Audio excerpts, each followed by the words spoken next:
I'm going to take the gloves off for this one. It's no secret that anti-Zionists include Nazis, skinheads, the Ku Klux Klan and David Duke, Muslims, Soviets, and anti-Semites of all stripes, joining Hamas in advancing the 1400-year goal of Islam of the conquest of all the kingdoms of the world and subjugation of all people to Muhammad's followers.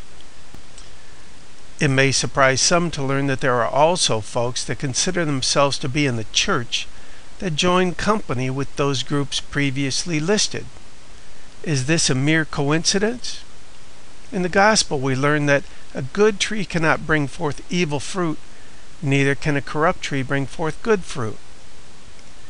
Since Muhammad's followers must proclaim the exact opposite of the whole subject of the Gospel that the above verse comes from, that tree speaks for itself.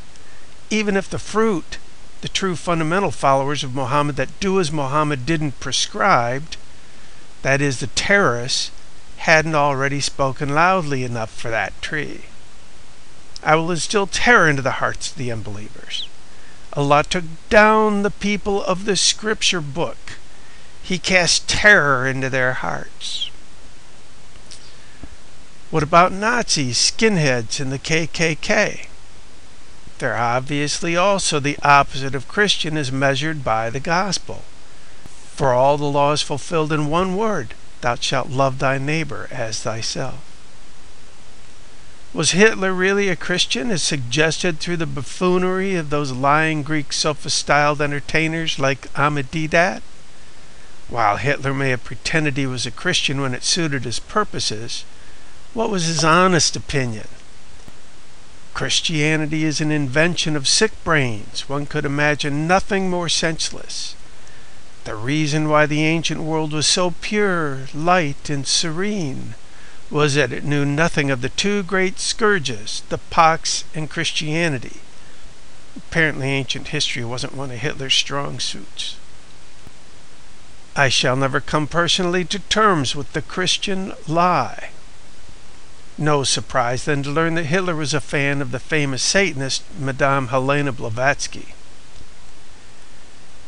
Characteristic of anti-Zionists are history lessons that begin in either the mid-20th or the late 19th centuries. Conveniently left out are the early 1800s and how 1,200 years of Islamization had rendered Israel spiritually as well as physically desolate. Jerusalem reduced to a population of just 550, with the promised land laid to waste, denuded of vegetation, and abandoned. It was after that desolation, when virtually nobody wanted to have anything to do with Israel on any level, that Jews began to return to the Holy Land and fruit the desert.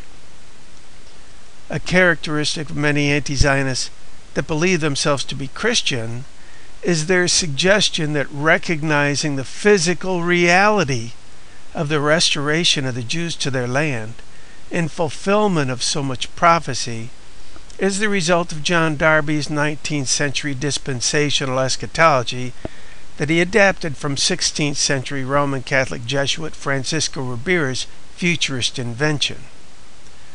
Yet these same glass house dwelling finger pointers somehow remain blissfully ignorant to the origin of the preterist eschatology and replacement theology that drives anti-Zionism in that part of the church that was created by a 17th century Roman Catholic Jesuit named Louis del Alcazar. Both Jesuits having penned their eschatologies in anti-Reformation efforts, both doctrines necessarily precluding even considering that Muhammad could be the false prophet of the book of Revelation. However, the large volume of prophecy regarding the restoration of the Jews to their land can easily be recognized within the traditional continuous historic context in which we all understand Old Testament prophecy to have been fulfilled, and in which many of the reformers recognized New Testament prophecy was being fulfilled as well. Considering the book of Revelation through this traditional context, in conjunction with the application of sound hermeneutic principles, also places Muhammad squarely in the role of the false prophet of Revelation, and his Islamic empire in the role of the kingdom beast of Revelation chapter 13 and the final foe of God's people. For over 30 years, Ellis Schofield has written about the role of Islam in Bible prophecy through this traditional context. The free book, The False Prophet, is available on a link below this video that will take you to beholdthebeast.com. An instructive way to consider the two sides of Zionism and anti-Zionism is to read the words of those who defend their position on each side of the debate. I'm not going to sully my lips with some of their words, so I'll enlarge the font so you can read a couple comments for yourself. If you're new to YouTube, 17 thumbs up on a comment is a huge number and represents a much larger number of people than that.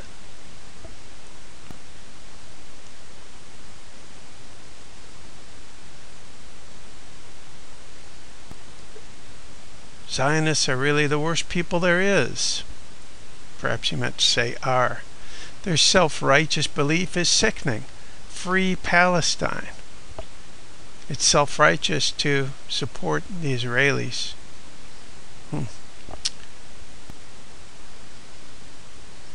Here's one of the David Duke anti-Zionist videos. Commenter says, Zion Nazis are not prejudiced, they hate everyone. He gets 29 thumbs up for something that isn't even logical, since Zionists at least show their love and support for Israelis. Try a search Protocols of Zion or Christian Zionism and read the comments on the videos those searches reveal. You will not likely find those arguing in favor of Zionism expressing themselves with the same vitriol, animus, and adolescent language employed by anti-Zionists. Is that just another coincidence? Anti-Zionists are among the most prolific at proof texting the following verse while pointing the finger at all Jews by lumping agnostic and atheist Jews in with faithful Jews. I know the blasphemy of them which say they are Jews and are not, but are the synagogue of Satan. It has become increasingly apparent to me that those doing the most finger-pointing may well be the very ones that are implicated by that verse. The same individuals would never consider their own spiritual condition would place them in a monolithic group that includes agnostic, atheist, Muslim, and Christian Gentiles. In pointing the finger, they also disregard how a Jew is defined. For he is not a Jew which is one outwardly, neither is that circumcision which is outward in the flesh, but he is a Jew which is one inwardly, and circumcision is that of the heart, in the spirit. Including Gentile branches of the wild olive tree grafted into the good olive tree. Please see the link in the video drop-down menu, Blindness God Gave Some Jews, for more on that subject.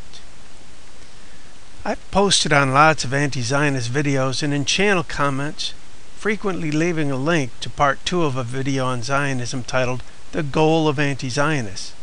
My posts have been erased and I've been replied to by the uploader and then blocked to prevent my responding to their reply. Christian Zionism, political Zionism exposed. Here's one of my comments where I indicated how Islam is anti-Christ, that is, the anti-Zionist forces there. And the answer is funny how you speak of Islam being anti-Christ at the same time you praise Zionism, which is completely satanic. But when I went to reply, I'd been blocked. He is also one of the ones that was suggesting that John Darby is the reason for Zionism. And I corrected him, and then he says Zionism is a racist, satanic ideology. You praise Satan himself. Now stop trolling on my comment section with your pro-Zionist satanic rant. And who exactly was doing the ranting? Few subjects offer more clarity, with folks wearing their hearts right out there on their sleeves, than this subject of Zionism. Why not share your anti-Zionist views in the comment section of that 13-minute video by clicking on the second link below this video? What could be so dangerous or revealing in regard to the position anti-Zionists so fervently adhere to that seems to preclude anti-Zionists from commenting on that video? Please visit the Islam Christian Forum, where we have a new forum section dedicated to the subject of Zionism and anti-Zionism. And in that day I will make Jerusalem a burdensome stone for all people. All that burden themselves with it shall be cut in pieces, though all the people of the earth be gathered together against it. Whose side are you on, the Israelis or the false prophet Muhammad's? And it shall come to pass in that day that I will seek to destroy all the nations that come against Jerusalem. And I will pour upon the house of David and upon the inhabitants of Jerusalem the spirit of grace and supplications, and they shall look upon me whom they have pierced. And they shall mourn for him as one mourneth for his only son, and shall be in bitterness for him as one that is in bitterness for his firstborn. The annotations appearing on screen will also take you to the subject videos as well as many others.